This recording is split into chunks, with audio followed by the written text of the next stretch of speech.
Olá, bem-vindo ao canal Falando Francamente com K, que é mais fácil de achar. Hoje nós vamos falar sobre esse trabalho aí, glicemia pós-prandial, resposta à insulina, há uma sequência, uma refeição em sequência entre adultos saudáveis dos Emirados Árabes Unidos, a população lá, tá? Um estudo transversal randomizado. Então, basicamente, qual que é a ideia aí do estudo? Né? Então, ele está dizendo ali, ó, a resposta da glicose da insulina, a resposta pós-prandial pós-refeição e da insulina também pós-refeição a uma sequência de refeição. Então, basicamente, a ideia desse trabalho é o seguinte, existe uma teoria que diz que, dependendo da ordem que você come os alimentos numa refeição, isso vai ter um efeito determinado na sua glicemia pós-refeição. Ou seja, através do controle da sequência, como é que você está comendo os alimentos, você pode levar a ter uma glicemia maior ou menor. Essa é a teoria e esse trabalho vai avaliar isso. E por que ele quer avaliar isso? Porque, por exemplo, existem dados demonstrando que a glicemia pós-prandial, essa glicemia pós-refeição, é um importante preditor, né, de efeitos, por exemplo, macro e microvasculares do diabetes, portanto, vamos dizer assim, um AVC, um macrovascular, uma arteriosclerose macrovascular, e microvascular uma nefropatia, uma neuropatia, uma retinopatia, tá? Então, dessa forma o trabalho fala, né? Então, assim, o controle glicêmico da glicose pós-prandial é considerado um objetivo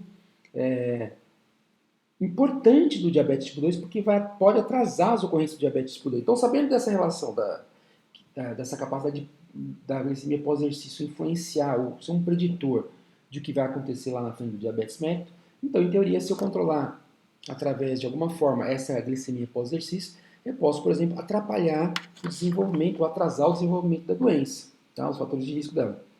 Aí, então, eles vão falar assim, então, soluções dietéticas, né? Então ele fala, tem várias formas de tentar controlar essa glicemia. Remédio, por exemplo, a gente pode até falar aqui no canal, não falei, mas se eu falo, por exemplo, a ideia de fazer exercício, uma caminhada, por exemplo, após a refeição.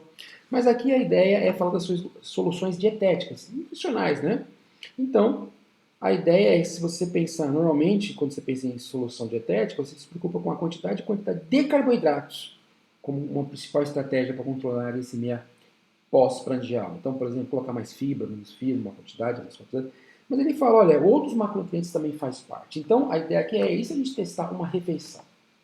Então, é justamente o que eles fazem. Então, eles falam lá, né, eles escolhem um grupo lá de indivíduos, né, que são indivíduos ali entre 18 e 29 de MC.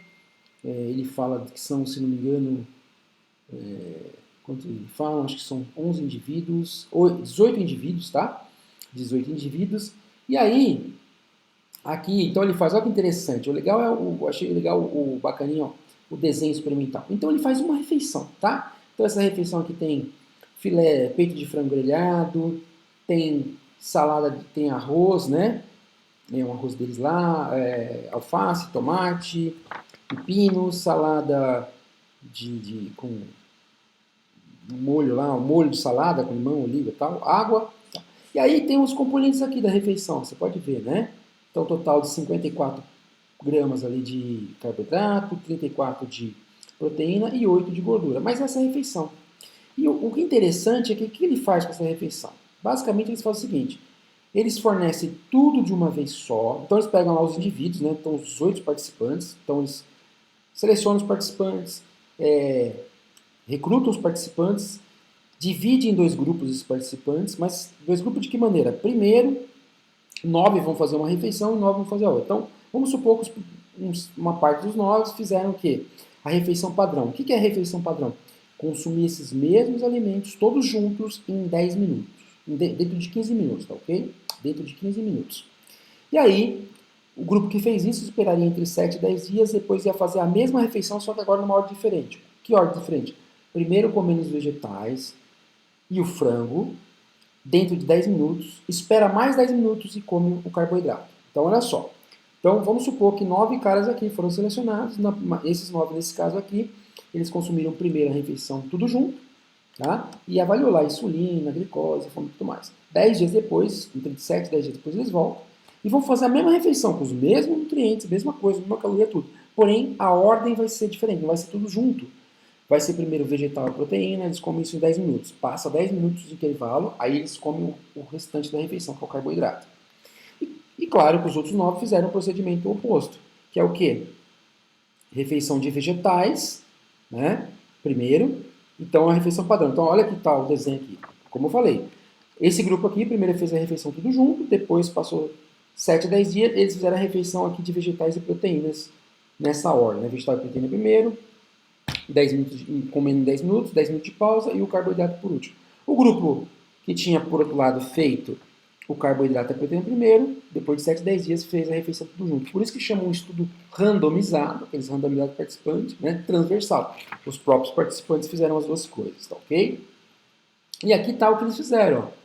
Fizeram a glicemia de jejum, um fast blood glucose, quer dizer, a glicemia de jejum, insulina, e uma escala analógica visual que é da fome. Depois avaliaram que interessante. Em jejum, 30 minutos, 60 minutos, 120 minutos, tá? O que? O sangue, a insulina e a fome. E a mesma coisa aqui nas duas refeições, tá? Então, espero que tenha ficado claro, né? Então, eram 18, aí dividido 9 e 9. Por sorteio, um grupo fez primeiro 9 a dieta padrão, tudo junto, e aí se avaliou tudo. Voltaram, vamos dizer, 10 dias depois e fez a refeição com os itens separados. O outro grupo foi o contrário. Ele fez primeiro a refeição com vegetais e proteínas primeiro, comeu em 10 minutos, 10 minutos de pausa, 10 minutos de carboidrato. Depois, quando ele voltou 7 dias, fez a refeição tudo junto. Tá? E o que eles observaram? Tá? Então, aqui estão as características do sujeito, para quem quiser depois dar uma olhada, tal, do sujeito. Mas olha que bacana os resultados. Ó, de concentração de glicose. A gente percebe que SMM é Standard Meal, é a refeição tudo junto. Tá? Você vê que a refeição tudo junto deu um pico grande, né? Esse pico ficou mais ou menos por uma hora, depois baixou. Enquanto a refeição fracionada, vamos chamar assim, aquela refeição que primeiro teve a proteína e os vegetais e depois o carbo, não deu aumento. Quando você calcula o aumento, você percebe aqui, ó, que a refeição de proteínas e vegetais, né, vegetais e proteína na refeição, teve um aumento bem menor de glicose. Então, esse aumento aqui, traduzido quantitativamente numa área sobre a curva, você vê que realmente foi menor o aumento da glicemia via a dieta padronizada. Tá? Aqui, ó, então isso foi a glicose, mesma coisa para a insulina. Ó, a insulina aumentou muito mais na dieta quando era tudo junto, enquanto o aumento foi muito mais gradual na dieta fracionada. Olha aqui, em termos de área sobre a curva, mesma coisa, né? A representação quantitativa disso aqui. E olha na escala de fome que interessante. Os indivíduos que tiveram a dieta fracionada tiveram a saciedade por mais tempo. Ficaram saciados por mais tempo. Então, o que a gente percebe aqui, eles falam no trabalho, né? O que eles percebem no trabalho, basicamente?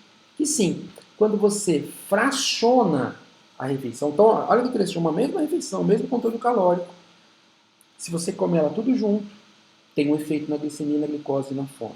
Se você fraciona, aqui no caso o fracionamento foi vegetais e proteínas primeiro, depois do carboidrato o efeito foi diferente. Diferente em que sentido? Menor aumento da glicemia, menor aumento da insulinemia e menos fome, mas, portanto, mais saciedade. Isso demonstra, ele comenta, né, que sim, se você os dados dele, sim, no sentido que os dados dele estão contribuindo, estão indo de acordo com aquela teoria de que se você manipular a ordem dos nutrientes, dos alimentos de uma refeição, você pode manipular a forma com a qual a sua glicemia reage. Tá? Então aqui é uma coisa interessante, né? Sabendo toda essa importância aí que essa resposta pós-prandial da glicose tem para doenças cardiovasculares, diabetes e tal, eles dizem que esse é um trabalho sugerindo aí um meio bom, bonito, barato e eficiente de controlar a glicemia ao manipular a ordem dos nutrientes. Tá ok? Então é isso. Fica aí essa dica aí, né, de tratamento, sugerida pelo trabalho, claro, não por mim, né? Até um próximo vídeo. Deixe seu like, um grande abraço. Tchau, tchau.